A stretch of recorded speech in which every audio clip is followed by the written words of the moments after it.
E aí pessoal, tudo bem com vocês? Eu espero que vocês estejam maravilhosamente bem. E hoje eu lhes trago uma partida que, nas palavras do próprio Kasparov, possui um desfecho inigualável. Kasparov disse, na sua análise dessa partida para o livro Meus Grandes Predecessores, que essa partida foi algo que fez ele se apaixonar pelo xadrez. Depois que ele viu essa partida numa das primeiras aulas de xadrez que ele teve, diz ele que não conseguia mais parar de pensar no jogo que podia ser tão belo, né? Então, sem mais delongas, vamos aqui à análise dessa partida de Marquês de La Bourdonnais, que foi um dos melhores jogadores da sua época, talvez o melhor jogador da sua época, enfrentando Alexander McDonald, que era um jogador considerado forte na época, hoje em dia provavelmente já não seria.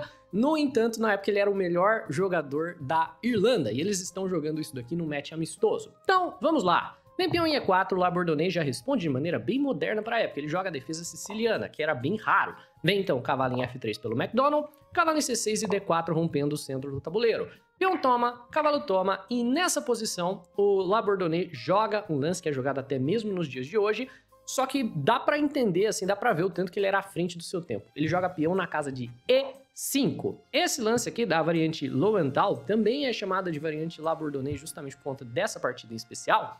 O jogador de pretas está atacando o centro do tabuleiro, mas o lance E5 vem com alguns pontos fracos, né? Ele está gerando aqui casas fracas na própria posição e em troca o que ele ganha é uma vantagem dinâmica de tempo e controle central. Normalmente as brancas jogam cavalo em B5 tentando entrar na casa de D6 com cheque. Se você deixar o cavalo entrar, jogar 6, por exemplo, você vai perder o par de bispos, então não é muito desejável. Até dá para jogar, né? Mas não é muito desejável. Então a galera costuma jogar peão em D6.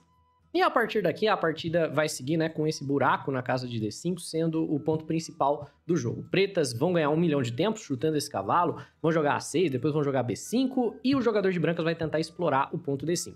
Foi isso que tivemos nessa partida? Não foi. Nessa posição, o Alexander McDonald já comete um erro estratégico, um lance horroroso que você já não veria hoje em dia. Cavalo toma cavalo. E aqui ele tá rompendo um dos princípios básicos do xadrez, que é você romper a tensão melhorando o defensor do adversário. Da mesma maneira que nessa posição, pretas não querem capturar o cavalo das brancas. Você vê, se você captura, você só melhora a dama dele, tá desenvolvendo uma peça para o adversário, centralizando uma peça dele, ele também não quer capturar teu cavalo, porque se ele captura, olha só, cavalo toma e de repente o Marquês de La Bourdonnais tem depois de peão de B por C6 a mais um peão no centro do tabuleiro e ele vai poder jogar peão na casa de D5 cedo. Olha como o controle central das pretas aumenta depois dessa captura. Aqui, para tentar evitar a ideia do peão D5, vem bispo em C4 por parte do McDonald, então cavalo em F6 apoiando o lance mais uma vez. Bispo em G5 tentando resolver na cravada e mais uma vez tentar resolver taticamente essa questão não é algo tão fácil, porque você crava o cavalo, claro, você resolve na base da tática, no entanto é relativamente fácil do jogador de pretas resolver essa tática, por exemplo, tirando a dama com cheque. Se você jogar um lance como peão na casa de H6, provavelmente o bispo já vai ter que tomar o cavalo, porque se o bispo volta para a casa de H4, primeiro que a gente pode só jogar dama cheque e cavalo por E4, né? Segundo que a gente pode jogar G5 e cavalo por E4 também, seria uma ideia. Até torre B8 aqui sugere a máquina com tempo no peão de B, o bispo já não pode voltar. Então é uma posição muito complicada para o jogador de branca, já tá inferior tentando segurar na base das táticas. O La Bourdonnais joga bispo em E7 resolvendo essa questão e preparando para jogar D5 no próximo. Vem dama em E2 segurando o peão de E, agora que o cavalo não tá mais cravado ele tá ameaçando, e peão em D5 aqui por parte do La Bourdonnais atacando o centro do tabuleiro. Nessa posição, o jogador de brancas poderia jogar, por exemplo, peão toma e bispo cheque, tentando manter algum grau de atividade, só que ele vê a possibilidade de uma tática. Você vê, o jogador de pretas ocupa completamente o centro do tabuleiro, e uma coisa que você vai perceber pelo estilo de jogo do McDonald é que ele era um jogador taticamente muito talentoso, ele era muito bom de tática, muito bom de cálculo. Não era o forte dele esse estilo estratégico de xadrez, mas eu acho que não era o forte de ninguém em 1800, né? Na época romântica de xadrez, todo mundo jogava para as táticas. Então, o McDonald vai deixar as pretas terem peões centrais, porque ele já tá vendo aqui uma possibilidade de jogar para bater nesse centro. Então, ele joga bispo, toma cavalo. Que é um lance curioso, você não deveria provavelmente estar dando o par de bispos com tanta facilidade para as pretas. Mas depois de bispo toma, ele joga bispo em B3, e a ideia é pressionar o centro do jogador de pretas aqui, no longo prazo, trazendo uma torre para a casa de D1, e você vai ver que ele faz isso relativamente bem. Pretas fazem o roque, brancas fazem o roque também. Aqui o jogador de pretas joga peão em A5 com duas ameaças diferentes, né? Vamos ver se você vê as duas ameaças. E o jogador de brancas já tem que tomar muito cuidado para não levar golpe. Por quê? Peão em A4, o bispo está preso. Bispo em A6, perdeu a qualidade. Então são dois golpes diferentes. As brancas primeiro vão tomar o peão central, deixando o jogador de pretos com uma presença central incrível depois de C toma D5. Isso daqui é uma vantagem estratégica tremenda, mas o jogador de brancas não era bobo. Isso tudo foi feito com uma intenção de jogar a torre na casa de D1 e de repente você tem uma certa dificuldade de manter o centro do tabuleiro, porque nessa posição é um lance de desenvolvimento natural que defende o peão já não seria suficiente, né? Como você defenderia o peão aqui? Certo? Já aviso, bispo B7 e bispo em E6 não são possibilidades por conta de um tema tático. A ideia seria, bispo em B7, por natural que seja, vai levar aqui uma cravada, né? Bispo por bispo, e de repente quando você toma de volta, você tá cravado. O adversário já tem C4, já tem cavalo C3. Acho que cavalo C3 é melhor do que o C4, né? Cavalo C3 desenvolve, pressiona o bispo, ele recupera o material e ainda vai, né, de certa forma aqui, ganhar uma atividade tremenda que ele não tinha na posição. O McDonald, ele era esse tipo de jogador. Por isso, ele jogava muito pras táticas e você vai ver. Mas o Labordone era esperto, também era muito taticamente talentoso, então ele avança o peão para a casa de D4, né? E agora o jogador de brancas não tem mais aquela tática, ainda não conseguiu se livrar do peão no centro. E aqui, meus amigos, vai vir uma capivarada por parte das brancas, que é uma capivarada que acaba perdendo o jogo no longo prazo, só que a conversão da partida é o que realmente é bonito, é o que realmente é belo aqui, é o poder desses peões passados. Porque nessa posição, pretas não tem nenhum peão passado. Brancas tem que fazer o quê? Tem que atacar o centro. C3, por exemplo, é uma ideia, ataca o centro do tabuleiro. Cavalo em D2 e depois peão em C3 também é outra ideia aqui na posição. Cavalo C2, cavalo em E4, tenta preparar um F4, ou você ataca pela cabeça ou ataca pela cauda, cadeia de peões. A decisão aqui fica pro jogador que tá tentando contestar o centro, mas as brancas jogam o inexplicável peão na casa de C4. Imagino eu, a ideia de peão na casa de C4 era liberar a vinda do bispo para a casa de C2 e preparar algum tipo de atividade ao longo dessa diagonal, certo? Imagino eu que era essa a ideia, tentar jogar pelas casas claras. Só que passou o peão de D. Então o peão da casa de D4 agora é um peão passado. O tema da partida muda completamente. No momento que você tem um peão passado, de repente a ideia é você avançar o seu peão passado e as pretas vão fazer isso espetacularmente com uma falange de peões avassaladora. Então vem, dama em B6 desenvolvendo, bispo em C2. Opa! Pendurou o peão de B2? Claro que não, né? Aqui tem a tática, mas eu não imagino que ele tenha jogado pra ver se o Labordone ia cair na tática, né? Ele sabia que o cara era bom. O lance bispo em C2 parece que é realmente pra pressionar no longo prazo, tanto que ele vai continuar sacrificando esse peão por um tempo. Vem bispo em B7 desenvolvendo, e agora cavalo em D2. Segue sacrificando o peão de B. Dessa vez ele tá caindo de verdade, só que é uma maneira das brancas ativarem as torres. Se você toma na casa de B2, primeiro, contempla a defesa do bispo, dama em D3 ameaça mate, e quando você lida com a ameaça de mate de uma maneira ou de outra, seja com G6, seja com E4, o jogador... E4 você já devolve o peão, né? Então se você jogar G6, ele vai jogar torre em B1, né? E agora, de repente, a sua posição não é tão agradável assim de jogar. Seria essa a ideia das brancas, né? Ainda tem dama C3, e aí você sacrifica o bispo na casa de B7, mas toma o cavalo. É uma questão, assim, taticamente complexa, mas o Labordone prefere nem pegar o peão, ele só joga um lance extremamente moderno novamente. Como que você jogaria essa posição? Sei lá, torre D8, torre E8, né? Lances normais.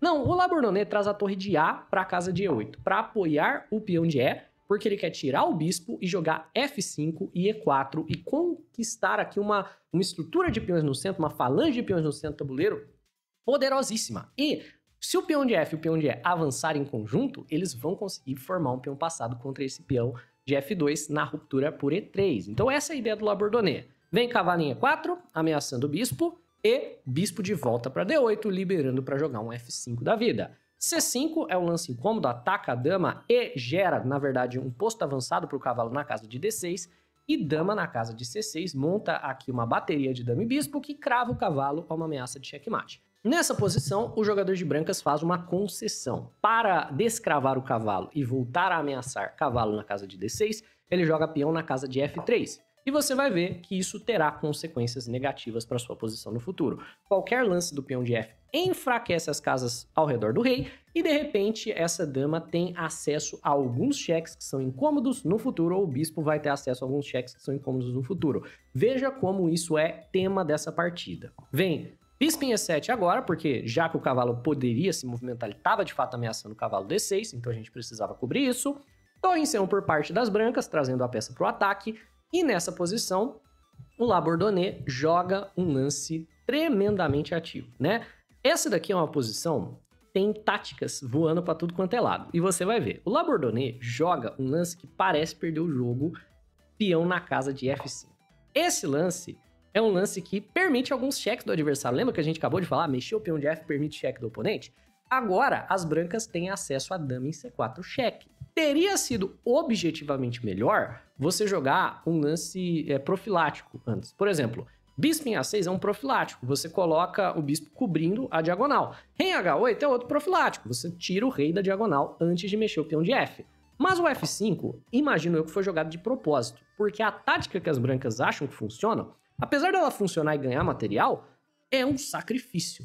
Vem dama em C4 das brancas, rei na casa de H8 e bispo em A4 por parte do jogador de brancas, dando um espeto apoiado pela dama na dama e na torre do Labourdonnais e ganhando a qualidade.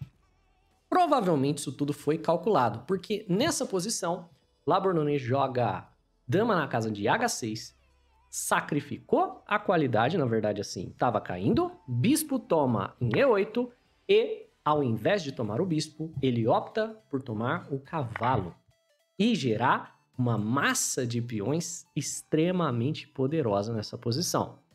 Aqui, ao invés de tomar de volta na casa de F3 e levar a dama cheque e perder de imediato, bispo por E4 e coisas do gênero, né? Dama cheque, rei na casa de H1, bispo por E4 e um ataque tremendamente poderoso, o McDonald tenta montar um contra-ataque dele próprio. Ele joga peão na casa de C6, numa tentativa de gerar contra-jogo. Então, você tá me atacando aqui na ala do rei, eu vou tomar o seu bispo, eu vou jogar dama em C8 e eu vou promover o meu peão. Aqui é o momento que eu gostaria que você pausasse o vídeo e eu gostaria que você encontrasse a tática vencedora para o jogador de pretas. Não é particularmente fácil, tá? O primeiro lance da sequência até é, mas entender o porquê que o primeiro lance é o melhor é mais difícil. E calcular a sequência até o final também é tremendamente complexo. Então é uma partida muito bonita, muito taticamente rica. Eu te convido a pausar o vídeo e procurar por conta própria. Pausou? Encontrou? Cara, se você sacrificou o seu bispo na casa de B7 para tomar o peão em F3, meus parabéns. Essa é a ideia vencedora. Peão toma F3 gera, na verdade, uma ameaça de checkmate. Qual que seria a ameaça? Seria, vamos dizer, que o adversário tome o nosso bispo da casa de B7, não é o que aconteceu na partida. Nós temos aqui checkmate forçado nos próximos lances. Por quê? Dama cheque e o oponente é obrigado a pisar em uma casa clara. Então, aqui independe para qual casa ele vá. Nós vamos no lance seguinte, tomar o peão de G e o rei dele vai acabar na mesma casa que é a casa de G2. Então, podia ir para F1, podia ir para H1. E agora a dama e a torre vão, em conjunto, dar um checkmate nesse rei. E a partir daqui não é particularmente difícil, né? Infiltra a torre, o rei vai para a casa de G1, ele entra aqui no descoberto. Se o rei vier para a casa de H1, o dama em F3 já vai ser checkmate. Então, quando ele entra no descoberto, você dá tipo o mate da escadinha. Você volta a torre, torre cheque, né? Então, torre em F5, em H1 a gente tem dama em F3 e depois torre em G5 é checkmate, certo? É um checkmate que para você ver desse ponto, né? Do C6 é difícil, mas depois que tá no tabuleiro você entende porque que peão toma em F3 é tão forte. Temos torre em C2, guardando o checkmate, né? E o bispo tá sacrificado ainda. Tudo bem. Aqui, dama cheque. E nessa posição, o McDonald dá uma capivarada. O dama cheque não era a maneira mais precisa de seguir. Torre em F2 seria a maneira correta do McDonald jogar. Ainda bem que não jogou. Ele jogou rei em H1. E agora, olha que espetáculo de partida nós teremos por conta desse fortíssimo peão de F. Bispo em C8, você não deve tomar o peão, porque expõe tremendamente seu rei. Ao invés disso, o McDonald salva o próprio bispo, ele joga bispo em D7. E nessa posição F2. E nós temos um peão passado na segunda fileira. Temos 3 peões passados conectados, mas uma ameaça de vencer o jogo de imediato com dama em um cheque. Portanto, torre em F1, D3, desconectando a dama da torre e atacando a torre. Torre em C3, ameaçou tomar aqui. Primeiro o bispo toma bispo, peão toma de volta e E4 defendendo enquanto os peões avançam. Dama em C8 é uma ótima tentativa. Se você tomar a dama, obviamente, você vai perder o jogo, mas bispo na casa de D8. E agora como você lida com isso daqui, né? Dama em C4, joga o McDonald, dama em E1, não pode tomar a dama. Obviamente, não pode tomar a dama. Torre em C1 joga nessa posição o Alexander McDonald. Dessa maneira, se você jogar dama toma torre, ele vai tomar de torre. E da mesma forma, se jogar dama toma torre, ele toma de dama e você vai estar perdido. Mas nessa posição, cara, você tem ideia aqui que são 3 peões passados conectados? Nós temos 2 torres e uma dama e eles não são capazes de lidar com 3 peões passados conectados. Peão em D2. Olha que lindo! Que lance lindo, maravilhoso. Tá ameaçando, é claro, tomar com promoção, né? Tá ameaçando tudo quanto é tipo de coisa, mas as brancas tentam contra-jogo, né? Dama em C5, vai que o cara é bobo. Ao mesmo tempo, a ameaça checkmate, mas não é um lance à toa, ele vem para pressionar F2, né? Então depois de torre G8, claro que o Labordone não vai pendurar o checkmate. Tem uma ameaça chatinha aqui do jogador de brancas pegar o peão de F2. Então depois de torre D1, E3, e agora o E2 está vindo. Dama em C3, joga aqui o McDonald, e nessa posição nós temos um arremate lindíssimo. É lindo, maravilhoso. Mate forçado em 7 lances, mas a partida não chega a isso. Dama toma dama, torre toma, e o Labordone joga peão na casa de E2.